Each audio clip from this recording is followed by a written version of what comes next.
When I first saw the news, I was in disbelief. The next thing I knew, I was reaching out to one of my closest and longest friends, G, the Brown Baldy, Gerald Thomas, because if there's one thing that connects us more than anything, it's not the Army. It's our time together wrestling. And if there's one man that made that happen, it was Micah Taylor. And so when I saw Matt Cardona and so many others giving their condolences and saying farewell to a friend, it was devastating. And so G and I are going to talk about our friend.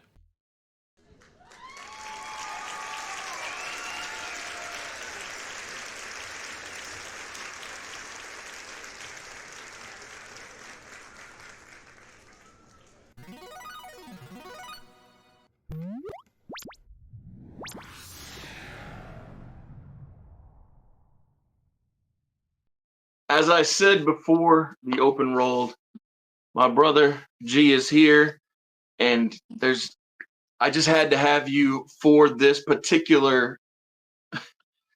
farewell to a friend video because it's it's all connected. Like, had my mom not sent me the wrestling magazine to Iraq, maybe we'd have never spoken in the dining facility. And there's a chance that had you and I not met on deployment, maybe we'd have never met Mike. Now, there's a chance we may have met him, even if we didn't learn to wrestle from him, because he and Hawaii Championship Wrestling did put on shows on Schofield or at Schofield Barracks. So I guess there's a chance we could have met him, but it wouldn't have been that same relationship. Like I'm just so, I don't know, man, devastated, shocked, hurt, but beyond the pain, I'm also grateful. I'm grateful that you helped me follow through with a dream I'd always had, and by meeting, obviously, Right. and like, if it wasn't for Mike, like, I've said it so many times today, like, it hasn't even been a full day, but I've said it so many times today that Mike had the innate ability to see things within you that you didn't know you had yourself. I know, at least with me, that's the way it felt. Yeah, I'm with you on that, man. I'm still trying to process it myself because when you had sent me that text, I was in the gym in the middle of of working out. You know what I mean? And when you had sent me that text, I was like, wait, wait, wait. And before you even sent me the rest of it, I went to the internet, looked his name up, and part of my language, I said, man, get the F out of here. Like, are you for I, real? I know. It's been so hard. I mean, and the thing. One thing I really take away from this is it's not just you and I. Like, I've seen Matt Cardona and so many guys who whether it be from the Velocity days or OVW Deep South, whatever you want to look, however you want to look at it. So many guys have just poured out their hearts over th- this awesome human being. Like, it means a lot that because everybody has their own personal relationship, Right. but it's nice to see that I wasn't wrong, or that we weren't alone in experiencing his love for the business, and his willingness and ability to try and help so many people. Right. Because, well, going back to what you said, how we met in Iraq, in the chow hall, Yeah, it's absolutely. it was pretty much like, like that scene in Step Brothers with Will Ferrell and John C. Riley, where it was like, hey, you like wrestling? You like wrestling? Yeah, yeah. Did we become bros? We became bros, you know. And Exactly. as a wrestling fan, you know, somebody on the outside looking in, I thought it was all about, you know, just going out there, working out, looking good for the camera and everything. But when we met Mike, he broke everything down to like a cellular level on how this wrestling business is. I mean, it isn't just going out there and just looking good. You gotta be able to give the fans their money's worth, be grateful, the psychology, paying your dues, putting the ring together, you know, breaking Oh everything yeah. down. And and again, you know, he broke it down to a level of, you know, the difference between putting on a match and, you know, the difference between putting on a shitty match. You know what I mean? Yes, sir. He broke all that stuff down. And you know, honestly, um when he was giving us our props for, you know, paying attention, you know, keeping this shut and keeping our ears open and paying attention to everything, you're like, oh, now I'm seeing how everything goes. And anytime I watch, you know, be it like TNA, WWE, or AEW, you know, any of the independents, I don't look at wrestling as just a fan anymore. I mean, I'm still a fan, you know what I mean? I don't look at it just a fan as a fan, but I look at it more as like, you know, still being a student of the game. I could pick Absolutely. you could pick the spots that's going to happen before the match even happens. You like, okay, man, that was a crappy bump. Okay, that's a sell or no sell, you know, and man, I mean, you know, you know when I hear about somebody in the wrestling business that has passed away, it does hurt because you're like, man, that was like a part of like our childhood growing up. Like, you know, last week when Psycho Sid passed away, I'm like, Absolutely. Psycho Sid, the Wild Samoans, part of our childhood growing up. But Absolutely. when I got word of that, it hit more right here because we had that personal and professional relationship with this guy. I'm Yep. pretty sure other people in the wrestling business did too, but you know, I can speak, like I said in my video, I can speak from, you know, speak from a personal level. It really hits because, you know, this was a guy that, you know, if he saw you mess it up, yeah, he'll call you out on it. Now, this how you gonna fix it. This how you gonna do it. You know what I'm saying? It It's was because he cared. I don't have Just to ask. Go ahead. yeah. I just said it's because he cared, not Right, just about the business, but about you representing the business to the best of your ability. right, Oh my goodness. right. And so I don't know if you know this or if you saw, but he was on Wife Swap, the ABC pseudo reality show. I did see And that you had sent me that link. I did. absolutely. And the thing that the reason I bring this up isn't because of an ABC show pseudo reality thing, but it's because it was never just Mike, right? So it was Mike, it was Tracy, the kid, and to see that their daughter got into the business Right. and was following in the family tradition. It just you know, it's love right there, man. That's what it is. And you're right what you said. Some people do things. I mean, yeah, you got to make money. You know what I mean? But Oh, of course. you could tell the difference between somebody who's doing something just for the money versus somebody doing it because it's a passion of theirs. The same way how when you do your, you know, you do like you're doing BC Brute and the other stuff you're doing too, like Unhinged, and I could tell when I watch your videos, I say, you know what, he's doing this from a place of passion. Yeah, you want to make that money, but you're doing it from a place of passion. Mike, again, you know, providing for his family, but at the same time, you saw that he cared about the wrestling business. Even after his time in WWE was over with, you saw that he still cared about the business. Brother, I gotta tell you, I was just saying earlier today how that it feels like so many things fell perfectly into place for us all to Mm. get together and for Mike's boys, if you will, to become Right, a thing. right, right. Because had Mike and Tracy not been released from Deep South Wrestling, and moved back to Hawaii so that they could manage um, her parents. What is it? I want to say it's not suntan, but the tanning salon. That's the word I was looking Yeah, for. the tennis lot. Yeah, I remember they had that. Yeah, yeah, I remember. Exactly.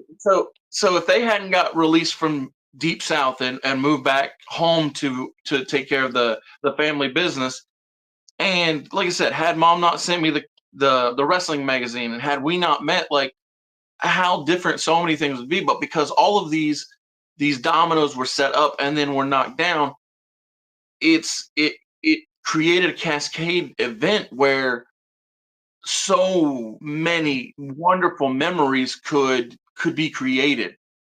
The stars And aligned. You know what I'm saying? It's like everything was just like set in place. Like yeah, boom, boom. it change one thing, everything falls apart.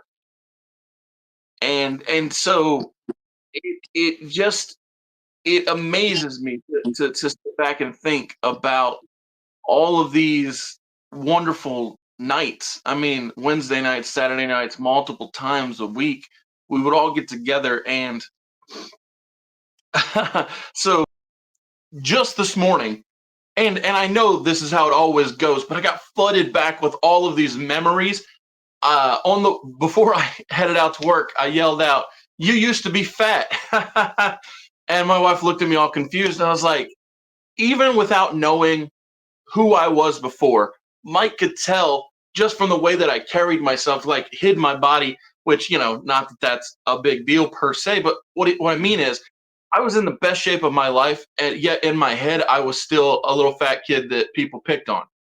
I mean, after he mentioned it to me, I realized that when me and you were at a Barefoot Samurai concert, I pushed a girl's arm off my midsection because I was so paranoid with feeling as if I was still something that I wasn't any longer. And with that, the idea that he had that capability, that thing within himself to know who you are, even without knowing it, that's what helped create both of our first characters. Because after Christmas of, what was it, 2007, a Yep. couple people, yeah, a couple people weren't able to make the show in January. I think it was like a leg injury. Somebody never returned to the island, and somebody else just poof, vanished, disappeared. But on that Wednesday before the show, Mike comes to me and G and says, "Guess who's debuting this weekend, boys?" And but we, in our minds, we didn't have anything. We weren't ready. We don't even know who we are. But he Right. has us over what we possess, our earthly belongings, and he comes up with the fact that I'm rich because I had custom made suits that were made by third country nationals when we were in Iraq. And you Right. you were a street fighter because you already had kick pads, you had the fight shorts, you had the fist wraps. You were ready to go. And again, I appreciate that about him. And I don't know if you remember this, but the Wednesday before our debut, we're working on a match, the match, our first one ever. And Mhm.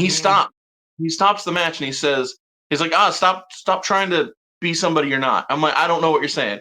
And so he's like, well, Tracy is, that's his wife, is gonna be G in this match, and I'm gonna be you. Watch me, because I'm just gonna do all of your weird quirks and ticks, and stop trying to hide it. Like, just embrace it. And I love that ability of his to see what should be displayed to the audience. Because I know this is a weird thing to say, but it was only after my mom passed away that I even realized that Mike knew that I was a mama's boy before I knew it, because he always saw me as that Jim Cornette style of character. Mhm. And Jim Cornette's go-to things was being, Mama got me in the country club, and he's wearing the pastel suits and the tennis racket.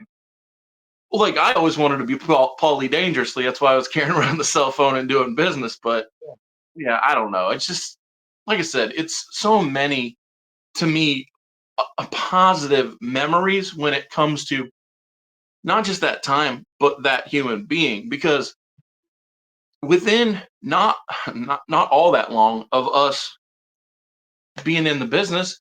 So we started in early October, made our debuts in January, and like I said, not long into it, I'm not sure precisely when, but at some point in between, because there's October, November, December, and then even January for us to set up, take bumps, do all the stuff in between. But at some point, I rubbed some of, if not all of, the wrestlers who weren't training the wrong way. Like, Yeah. obviously, you, me, and Tilo were tight. We were the clique. We were Mike's boys. We were whatever derogatory, in their mind, derogatory term they wanted to give us. But because I was always opinionated, I mean, I do have a YouTube channel, so that says something. Same here. Like I said, because I was always opinionated, some of the guys thought that, oh, well, you have no right to say these things, and where you come from, kid, you don't know nothing. And so because of that, Mike put me together with Kevin, the crippler, Yeah. and oh, it's so hilarious. It's so hilarious to me because the whole reason Mike put us together is because I was criticizing Kevin. Not in a. I wasn't trying to be mean, but I was just Right. like, if you focus on your character more than you do your in ring, I think that you'll get better reactions. Because while he was an amazing technician, because that's what happens when Dean Malenko's your trainer. Yeah. Yes, and I was like, oh, I think you need to get a character refresh, which is ironic because he was already working on one, and the thing that put it over the top was Mike putting us together as a duo, and it not the first night we worked together, but the second night we worked together was when things began to change for or with his view of me. And after Kevin got on board with Mike's boys and became an ancillary or a side member of the clique, if you will, that's Right. when Mike offered me something I should have taken him up on at the very moment he said it, but he'd always realized because so I try not to say bad words on my channel just because I never know what's going to make YouTube mad. But I'm gonna Yeah. say a bad word right now because it's the accurate way that Mike said it to me. So before we made our debut together, he said to me, "Oz, you're the drizzle in the shits." He says, "You are probably the worst wrestler I've ever seen, but your brain, your mind is so far ahead of all of these guys that it's insane because they might know how to do every move instinctually, but they never know when to do it or why they're doing it." Whereas and again, this was the beauty of his teaching is he understood everybody's role in the game. Right. And so with that, he used my imaginative nature to help come up with ways to make the show exciting. And again, that long term ended up me, and Tilo getting a little stiff competition. But Yeah. We ended up getting some backstage heat. All thing we yes, had to do, sir. all thing we did was just show up. Then badmouth anybody. We just showed up and it's like, duh, get them. Like But again, it's because Mike was big in Japan and always trying to do do the work is what led to us all, you know, being shown a lesson, if you will, because he was away, and so all the Hawaii veterans thought they could show us the way. But it's just like I said, nothing to me personally, nothing but positivity. Like even when I left Hawaii, I got together with Tilo, the third member of the clique, when right, he moved to Kentucky to go to Ohio Valley Wrestling. And then later on, Mike and Tracy welcomed him into their home in Georgia to again always be trying to help advance not just us, but the business itself. right. I'll forever be grateful for that man. Um, I forgot whose place it was where no, I don't think I'm thinking like one Saturday we didn't have training. and I Mhm. forgot whose apartment it was in downtown Honolulu that we went to. It was Mike, Tracy, his kids, Tilo, you and I. Um, Oh, it was one of the nights when we were watching back footage, right? Critiquing all our stuff on the show. and he was breaking down. It's pretty much how Raven broke it down. His Ring of Honor, like Secrets of Pro Wrestling, like you go out there and do all the backflips and you do all the fancy stuff that you want to do, but if you're not getting over with the crowd and the crowd's not feeling it, it's like it's like what are you doing? You know, Exactly. I know one match we had observed. I forgot whose tag match it was, but then he said, "I see that right." And he would like heavily critique it, just like how he critiqued how we was performing in the ring and how to clean it up. Yes, sir. And again, constructive criticism. And in that one match, I forgot whose match it was, but he said now if this guy was going to turn on his partner, then what sense did it make for him to just like get in the ring and just like turn on his partner right then and there, and not play up and allude to the fact, stuff like that.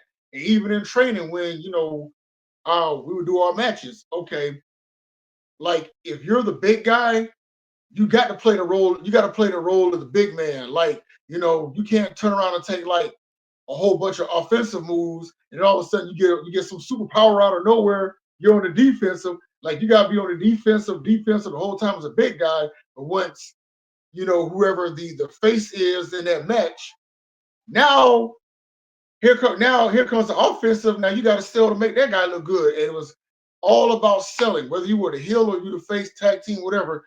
It was all about selling. And Yes, sir. that's the one thing too, like I was saying earlier, the psychology comes into it. You can look like $1,000,000, but if you out there giving a 2-cent performance, nobody's not going to give a shit. Absolutely. They're not going to Yeah. care. Yeah, and it's proven. You can find matches of his on YouTube. I think I sent you one just the other day. But the man always from early on knew how to execute, how to connect with the crowd, and like I said, I will always be grateful for Same. him, Tracy, you, Tilo, that whole crew. It's irreplaceable. That's how I feel about him and that whole time. It's irreplaceable. Yeah, I agree with you, man, because I wake up the following day, and I'm even before I went to sleep, I'm still trying to process this. Like, this ain't happening. I wake up the next day and I'm like, this ain't happening. I went on his Instagram page and looked at like a lot of his highlights of reels, and still, trying to process like, still Hmm. this ain't reality. You know what I'm saying? Like, Yeah, I agree, and I appreciate you taking this time to reflect back and say farewell to our friend yeah, because I just don't think I could have done it without you. I mean, any which way you want to look at it, whether it be this video or the journey of wrestling, because you, my friend, you're a big part of my story, and I appreciate you. I appreciate Mike. Thank you, Tracy. Thank you all for tuning in because this. It's funny. This channel, my channel, Mr. Super Oz, was founded unfortunately on a farewell, and it seems like it'll keep occurring because every time I get comfortable, every time I think, oh, things are evened out, are gonna be all right, boom, here it comes. So I guess that's just the nature of being alive, is that it won't be like that forever. yeah, that is true. And I would say, not to sound cliche like the Fast and the Furious, series, man, but all of that, whether we haven't, don't interact every day, it's still in the words of Vin Diesel, it's still family. You know what I I mean? It's agree. family. I agree 100%. I agree 100%. Yeah, I know But that we all as humans should be better at this and not need the reminder, but Right. every time there's a hard hitting unexpected loss, it always makes me reach out to all the people that I haven't been touching base with like I should, and just say, I appreciate you. You've done more for me than I express, and I really appreciate you, G. Thanks for being here, and I look forward to talking again without the negative motivation. Oh, most definitely, man. I'm here. You know how to reach me, bro. Appreciate you. Later. Later. I just want to thank you for tuning in to the channel. It exists because I, Oz, from the channel Mr. Super Oz, I wrote a 68-page graphic novel called Everlasting Survivors. Volume 1 is called All Day Long. If you follow the link in the description of this video, you can get yourself hats, shirts, posters, all kinds of fun things. But most importantly, you can get the story itself. And the more people that pick up the story, the greater the chances are that there can be continued adventures with these heroes. If you could, give it a like, subscribe if you haven't already, leave a comment,